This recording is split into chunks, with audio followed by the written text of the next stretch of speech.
Embora este seja um assunto muito profundo, eu vou tentar fazê-lo em poucos minutos, porque eu falei sobre esse assunto num vídeo de 12 minutos e, sinceramente, não dá para falar de uma coisa tão profunda em apenas 12 minutos. Se for conveniente, talvez eu coloque o primeiro vídeo, que tem apenas 12 minutos, para aqueles que são mais apressados, que querem ter uma ideia do assunto. Mas este vídeo que eu estou fazendo agora, ele tem um objetivo mais profundo, para aquela pessoa que dedica mais tempo à leitura, ao estudo da palavra de Deus e que quer ter uma comunhão satisfatória com Deus. Porque muitas vezes a gente chega na presença de Deus e sente aquela alegria, aquele gozo, aquela felicidade, aquele prazer enquanto está orando, porque sabe que Deus é grande, Deus é infinito, Deus é bom, Ele é a fonte de todo o prazer, é a fonte de todo o bem, é a fonte da paz, da alegria, da felicidade. Só que quando a gente olha a nossa volta, depois de pensar nessa grandeza infinita de Deus, aí quando olhamos a nossa volta só vemos o quê? Choro, pranto, tristeza, amargura, doença, decepção, problemas, dificuldades, pessoas correndo de um lado para outro, cheio de problemas, todos cheios de dificuldades. E aí eu fico pensando, é um paradoxo muito grande, é uma dificuldade de compreender como Deus pode ser tão grande, tão infinitamente grande, né? E nós dizermos que cremos nele e passarmos a viver uma vida tão miserável, tão mesquinha, tão cheia de preocupações, tão cheia de problemas, né? Como acontece muitas vezes, não há tempo nem para falar sobre isso. Mas o fato é esse, é que quando estamos orando, quando estamos na presença de Deus, estamos diante do Deus que é maior do que todos os nossos problemas, que é maior do que todas as coisas. Mas quando olhamos ao redor, o que vemos é tristeza, amargura, decepção, destruição e tudo mais. O que isso tem a ver com a nossa vida e com a nossa fé em Deus? A nossa fé em Deus, ela não é como muitas pessoas querem fazer. Querem pegar um livro desse tamanho e transformar numa coisa só, né? A coisa mais vergonhosa que um ímpio deveria ter é quando ele pronuncia essas palavras, não julgueis, não julgueis. Ele deveria ficar vermelho de vergonha, porque isso não quer dizer absolutamente nada. Mas vamos aos fatos deste assunto, né? Que ele tem por objetivo de edificar sua alma e trazer um fortalecimento para a sua fé e um consolo, um conforto de Deus para a sua vida, né? Qual a importância de amarmos a Deus? Que importância existe? Por que é tão importante amarmos a Deus? E como nós sabemos que amamos a Deus sobre todas as coisas, conforme o primeiro e maior mandamento que encontramos na Bíblia?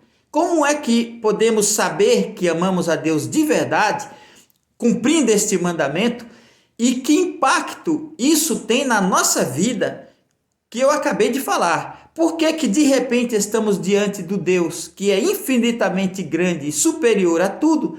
E como é que nós podemos viver uma vida tão miserável, tão rasteira, tão medíocre, tão sofrida, apesar de tudo isso?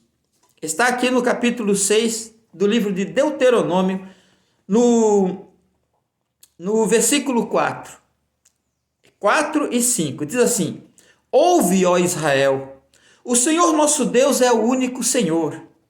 Amarás, pois, o Senhor teu Deus de todo o teu coração, e de toda a tua alma, e de todas as tuas forças. Este é o primeiro e o maior de todos os mandamentos. No Velho Testamento, isso sobressai sobre todas as outras coisas.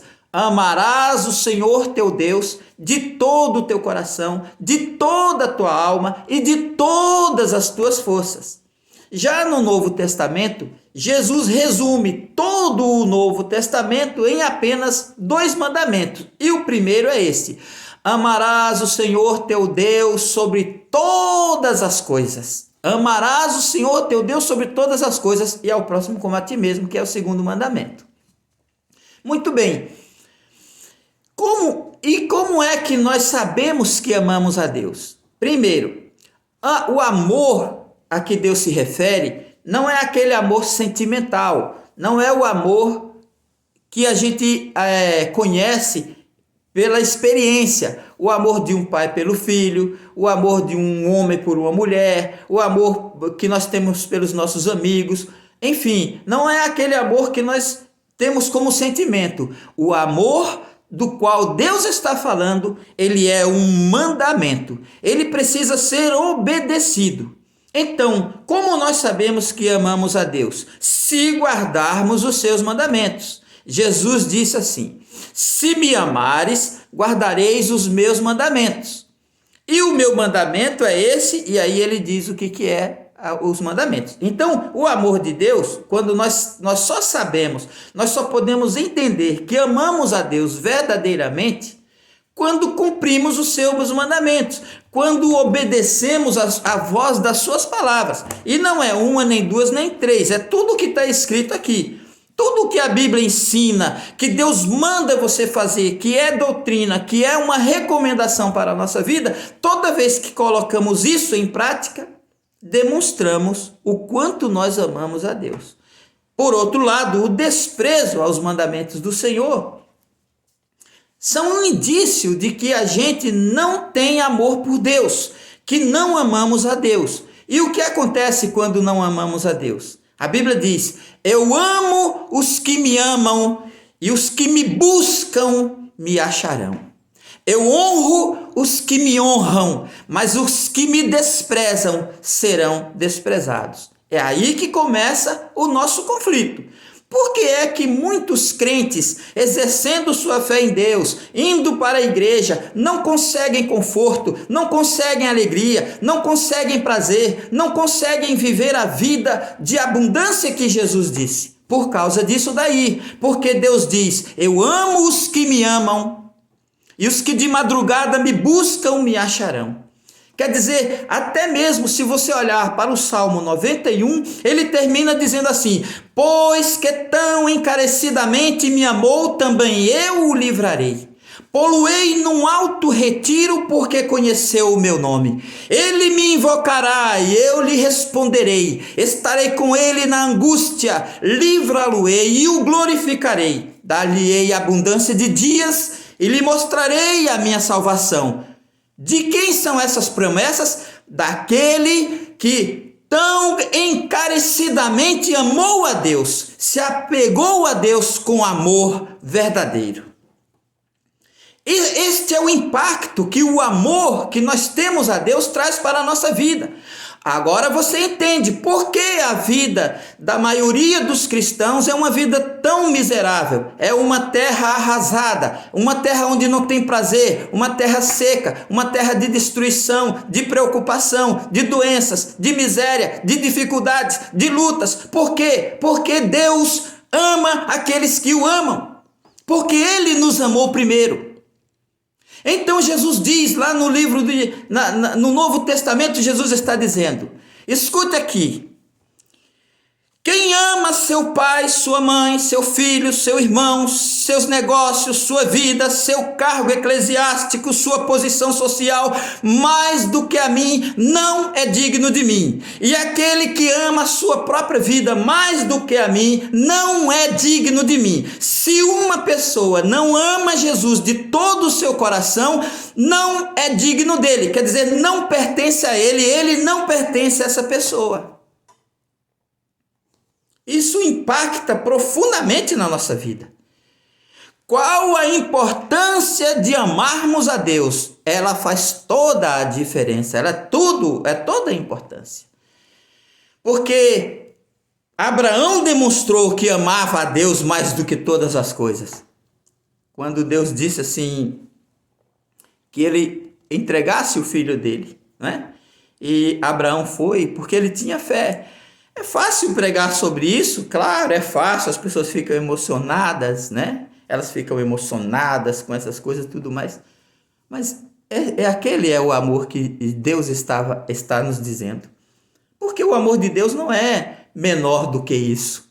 A Bíblia diz assim: porque Deus amou o mundo de tal maneira que deu o seu Filho unigênito, para que todo aquele que nele crê não pereça, mas tenha a vida eterna. O amor que Deus tem por você, o amor que Deus demonstrou pelo mundo, o amor que Deus demonstrou pelo pecador, é de uma tal maneira, que não existe explicação de ele entregar o seu próprio Filho à morte, à tortura, a derramar o seu sangue, a viver uma vida de humilhação, a ser humilhado, cuspido, magoado, perseguido, maltratado, rejeitado, odiado e finalmente crucificado por amor a nós. Então, que tipo de evangelho a gente está vivendo? Que tipo de vida você espera ter com Deus se você não tem amor por Ele? Se você não demonstra amor por Deus? Se você não demonstra amor verdadeiro por Jesus Cristo? Você corre atrás dele, atrás de dinheiro, atrás de pão, atrás de comida. Vocês vêm atrás de mim porque vocês comeram o pão e se saciaram. Vocês vêm atrás de mim por causa de bênçãos. Vocês vêm atrás de mim para resolver problemas, mas vocês não querem nada comigo. Porque não querem obedecer o meu mandamento? Porque me chamais Senhor, Senhor, e não fazeis o que vos mando? Eu estava conversando ontem com um amigo que disse que foi chamado por alguém e perguntado: de que lado você está? Ele disse: olha, meu amigo, eu estou do lado da verdade. Eu estou do lado do que é certo. Eu estou do lado do que é direito. Esta é uma atitude de um verdadeiro homem. Esta é a atitude de um verdadeiro cristão. Ah, eu estou do lado do fulano. Como? Tu está do lado do errado? Como você pode estar do lado do erro? E eu estava conversando com ele que altos funcionários públicos, ministros, primeiro-ministro, enfim, às vezes renunciam a seu próprio cargo, pedem exoneração dos seus próprios cargos públicos, porque não concordam, às vezes, com uma administração corrupta, resguardando sua própria vida, sua própria integridade moral. E aí nós vemos crentes que não sei qual é a ideia que eles têm da Bíblia, não sei qual é a ideia que eles têm de Jesus, ou de Deus, ou o que eles pensam da vida, apoiando o erro, apoiando o pecado, apoiando a iniquidade, dando apoio àqueles que estão andando indignamente. No livro de Romanos, Deus diz assim, condenando aqueles que fazem, mas que não apenas fazem o mal, mas consentem com os que fazem. Pois amaram mais ao mundo do que a Deus. Amaram e serviram mais a criatura do que o Criador, que é bendito eternamente. Amém. Que destino você acha que vai ter, amando mais a criatura do que o Criador? Que destino teve o grande sacerdote Eli? Porque amou, por amar mais a seus filhos do que a Deus, por amar e honrar mais a seus filhos do que a Deus.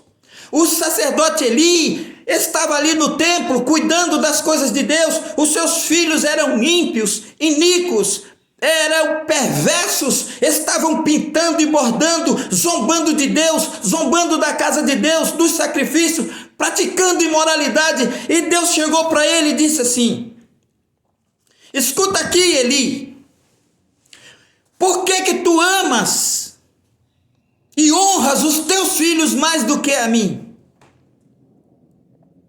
E aí, você pode ir, para nós não nos desviarmos do nosso assunto, você pode ler essa passagem. É uma das mais terríveis sentenças que Deus dá ao sacerdote Eli, dizendo assim: aquele que da tua família eu não destruir, eu não desarraigar, aquele que permanecer vivo, será para te dar desgosto, para te dar tristeza, para desgaste da tua vida, ele vai se sentar à beira desse templo para viver mendigando um pedaço de pão. Isso é o que acontece quando nós honramos mais as pessoas do que a Deus. Porque essa é uma forma de demonstrar o nosso amor a Deus. É quando nós cumprimos a vontade de Deus, quando nós fazemos a vontade de Deus.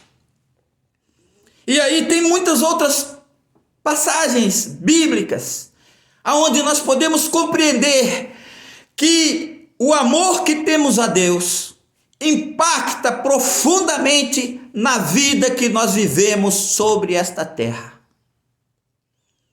Porque Deus, a Bíblia diz, até eu estava lendo a história de Asa, o rei de Israel, onde o profeta diz assim: porque os olhos do Senhor percorrem toda a terra para mostrar-se forte para com aqueles cujo coração é perfeito para com ele. Então os olhos de Deus estão percorrendo o globo terrestre, procurando um homem, procurando uma mulher, procurando um jovem, procurando um velho, para demonstrar na vida dele o seu poder, para manifestar a sua glória. E por isso que existem tão poucas pessoas a quem Deus usa. Porque os olhos do Senhor, antes de fazer qualquer coisa, Ele está procurando homens, mulheres, jovens, velhos e até crianças, como foi no caso de Samuel. Quando Deus não tinha com quem falar, falou com Samuel. Samuel, Samuel. Ele era uma criança. Mas Deus procura os fiéis da terra. Os meus olhos procurarão os fiéis da terra. Agora você sabe que impacto tem a nossa vida de amor e de comunhão com Deus, né? Eu vou parar por aqui. Tem um outro vídeo, né, que eu não ia postar porque ele é muito pequeno. Ele tem apenas 12 minutos, mas eu vou postar ele também e vai servir de um complemento para este vídeo que acabo de fazer agora. Que Deus te abençoe, te guarde e te dê entendimento sobre esta palavra. E saiba que amar a Deus não é sentimento, é um mandamento e você deve obedecer. Em nome de Jesus Cristo, Deus te abençoe e te guarde. Amém. Vamos ver o que as pessoas que acreditam em Deus, que dizem que creem em Deus, o que elas pensam, o que elas acham, ou como elas interpretam o primeiro e maior mandamento da Bíblia. Porque se alguém se diz crente e crê na Bíblia Sagrada e diz que é convertido ou que aceitou Jesus como seu Salvador, ele deve saber qual é o primeiro e o maior de todos os mandamentos da Bíblia Sagrada, tanto no Velho quanto no Novo Testamento. E isso nós encontramos no capítulo 6 do livro de Deuteronômio, no versículo 9 em diante, versículo 4 até o 9, na verdade. E diz assim a partir do versículo 4: Ouve, ó Israel, o Senhor nosso Deus é o único Senhor. Amarás, pois, o Senhor teu Deus de todo o teu coração e de toda a tua alma e de todo o teu poder. Está escrito em Deuteronômio, no capítulo 6, versículo 4 ao 9. Este é o maior e o primeiro de todos os mandamentos. Amar a Deus sobre todas as coisas. É o mesmo mandamento que é colocado no Novo Testamento como o maior de todos os mandamentos. Então, vem a pergunta: como é que nós interpretamos essa questão de amar a Deus? O que é amar a Deus? Será que amar a Deus é fazer as coisas, é fazer o bem, é dizer que ama a Deus e esse tipo de coisa? Amar a Deus, no próprio versículo, na própria passagem bíblica, está dizendo, né, que amarás ao Senhor teu Deus, né, de todo o teu coração, de toda a tua alma e com todas as tuas forças. E aí ele fala: esse mandamento que hoje te ordeno, Tu terás o cuidado de guardar, de falar dele quando andares pelo caminho, estando na tua casa, sentado, escreverás nas portas ou nos umbrais das tuas portas e estarão como testeiras diante dos teus olhos. Jesus, no Novo Testamento, ele diz: se me amares, guardareis os meus mandamentos. De maneira que nós só podemos expressar o nosso amor a Deus pela obediência, não é pelas palavras. Não adianta um sujeito chegar na presença de Deus, dizer que ama. Ah, Senhor, eu te amo. Jesus, eu te amo. Isso não vale nada. Se me amares, guardareis os meus mandamentos. Se nós amamos a Deus, guardamos os mandamentos e fazemos aquilo que Ele manda a gente fazer. Jesus disse: por que me chamais Senhor, Senhor, e não fazeis o que eu mando?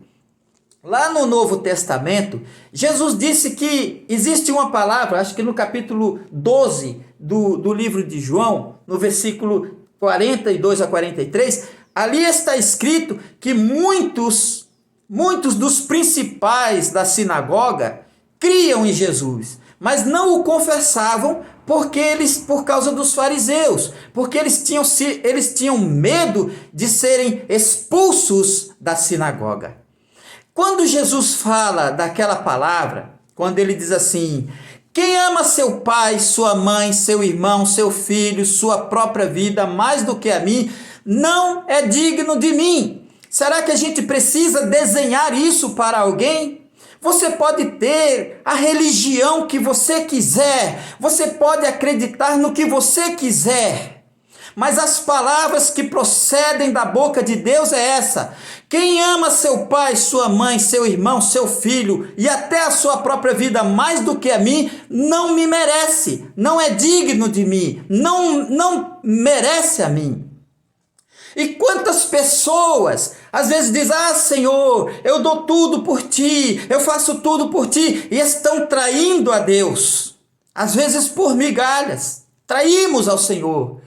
Temos medo de perder nosso emprego, temos medo de perder nosso cargo, temos medo de perder nossa posição, temos medo de sermos discriminados, temos vergonha de andar com a Bíblia, temos vergonha de confessar o nome de Jesus, temos vergonha de falar da nossa fé. E que amor é esse que nós temos pelo Senhor? Afinal de contas, amor não é sentimento. O amor que Deus fala, o amor de Deus, o amor bíblico, ele não é sentimento, ele é um mandamento. E para amar a Deus é preciso obedecer. Como alguém precisa que a gente desenhe certas coisas, eu vou dizer uma coisa para você. Quando eu era jovem e eu trabalhava num supermercado, e aí eu estava muito empolgado com a igreja, eu queria ir para a igreja, e cheguei para o meu gerente e disse assim para ele: olha, tal dia eu preciso sair um pouquinho mais cedo porque eu tenho um compromisso muito importante para mim na igreja. E ele disse assim: você não pode ir porque nesse dia a gente precisa de você. Hoje, hoje, se fosse hoje, eu teria agido com um pouquinho mais de prudência, tá? Porém, eu peguei e disse assim: não, tudo bem, se ele não me deixar, eu vou de qualquer maneira. E o que acontece foi o seguinte: eu simplesmente, quando chegou no dia, eu fui embora e fui cumprir aquilo que eu queria lá na igreja, tá? Quando cheguei no outro dia, eu tinha sido demitido. Eu não saí triste, não saí amargurado, não saí como se eu tivesse perdido alguma coisa, como se o mundo tivesse desabado, de forma alguma. Eu fui para casa feliz, alegre, satisfeito, porque eu tinha feito a coisa certa. Eu estava aprendendo a colocar Jesus na frente de tudo. Eu estava aprendendo a amar o Senhor acima de todas as coisas. Não quero dizer com isso que as pessoas fiquem perdendo seus empregos por uma razão ou por outra, né? Que se não houver realmente uma necessidade muito grande, que não faça isso, né? Estou falando no sentido de quando esta escolha, ela é uma escolha fundamental. Quando essa escolha é uma escolha que realmente coloca em jogo o seu comportamento, a sua noção, o seu conceito do que é amar a Deus, então você tem que tomar uma decisão. Quando eu tinha 26 anos, 25 anos, eu tinha muito medo de não me casar. Eu não tinha namorada, né? Era difícil encontrar namorada. E eu orava a Deus e dizia: Senhor, eu não quero ficar namorando com uma e outra, com uma pessoa e outra. Eu não quero esse negócio. Então, o que acontece? Eu digo: eu não vou querer ficar namorando porque eu não quero ser desqualificado para a obra de Deus. Eu não quero que amanhã ou depois eu seja desqualificado para ser um vaso nas mãos de Deus, para pregar a palavra de Deus. E naquela época eu pregava a palavra de Deus. Até que eu encontrei uma moça, né? E me apaixonei por ela, e enfim, tudo mais. Foi uma paixão assim, muito forte. E um dia eu combinei com ela de que ela passasse na minha casa ou na casa da minha irmã para a gente ir de lá e ir para a igreja. E aconteceu que fazia pouco tempo que a gente estava namorando, eu estava muito apaixonado. E aí eu cheguei lá e perguntei para minha irmã se aquela moça tinha chegado, aquela fulana lá tinha chegado. E ela disse assim: olha, passou aqui, não quis te esperar e disse que ela não ia, que ela ia para casa. Que se tu quiser que tu fosse lá, né? Que tu vai encontrar ela em casa. Era um dia de sábado. Eu disse: tá bom, tudo bem. Aí voltei para minha casa. O que eu fiz? Peguei minha Bíblia, né? Me arrumei tudo. Fui para a igreja. Não fui atrás dela. Eu digo assim: eu preciso vencer. Eu preciso me pôr à prova. Eu preciso me colocar à prova quem é que tem a prioridade na minha vida. E não deixei de ir na igreja para ir atrás dela. Fui para a igreja, cheguei lá, preguei como era de costume, né? Eu não estava escalado para pregar, não existia escala, não existia nada. Simplesmente eu chegava lá e as pessoas me colocavam para pregar. E fui em paz, voltei em paz. Quando eu cheguei em casa, ela estava lá, sentadinha no sofá, né? Sentadinha no sofá e me esperando. Quer dizer, eu não perdi nada por colocar Jesus na frente. Eu não perdi nada, né? Até hoje eu não perdi nada por colocar Deus acima de todas as coisas, né? E muitas pessoas se apegam aos seus cargos, se apegam às suas posições, se apegam às suas amizades, porque amam mais essas pessoas e essas coisas do que a Cristo. A quem eles estão servindo? Não sabemos. A quem essas pessoas pensam que estão servindo quando, além de serem desobedientes a Deus, como está escrito no livro de Romanos, né? Não somente praticam a injustiça, como também consentem com aqueles que estão praticando. Porque amam mais ao mundo do que a Deus. Honraram e serviram mais a criatura do que o Criador. A quem essas pessoas pensam que estão servindo? A Deus não é. Amor não envolve sentimento. O amor de Deus é um amor que trata-se de um conceito, obedecer a Deus. Por isso que muita gente não entende como é que é possível amar um inimigo. Sabe como é que se ama um inimigo? Fazendo o bem a ele. Não é batendo nas costas dele, não é você se agarrando com ele e dizer: meu amigo, eu te amo, me perdoe. E o seu sentimento com ele é um sentimento contrário. Isso é falsidade. Dá um abraço no teu inimigo, ora por ele. Senhor, abençoa o meu inimigo. Isso é hipocrisia. O amor, a Bíblia diz assim: se o teu inimigo tiver fome, dá-lhe de comer. Se o teu inimigo tiver sede, dá-lhe de beber. Porque fazendo isso, amontoarás brasas vivas sobre a sua cabeça. De maneira que o amor é a prática do bem. O amor é a prática do bem. E quando a Bíblia diz o teu inimigo, ele está dizendo que o crente tem inimigo, sim. E não são poucos os inimigos do crente. Mas nós não precisamos odiá-los. Né? Nós pedimos a misericórdia de Deus sobre ele, mas não agimos com falsidade. Apenas não fazemos mal a ele por vingança, ou seja, por qualquer motivo for. Mas o primeiro, se você não cumpre, se você não entende, se você não sabe o que significa amar a Deus sobre todas as coisas, dê um outro nome para a sua religião. Porque cristianismo não é. No judaísmo nem no cristianismo você vai encontrar nome para essa religião que você pratica. Uma religião onde você deixa de amar a Deus, deixa de obedecer a Deus para apoiar o erro, para viver no erro, para viver na mentira, quando amar a Deus nada mais é do que obedecer a sua palavra. Que Deus te abençoe em nome de Jesus. Amém.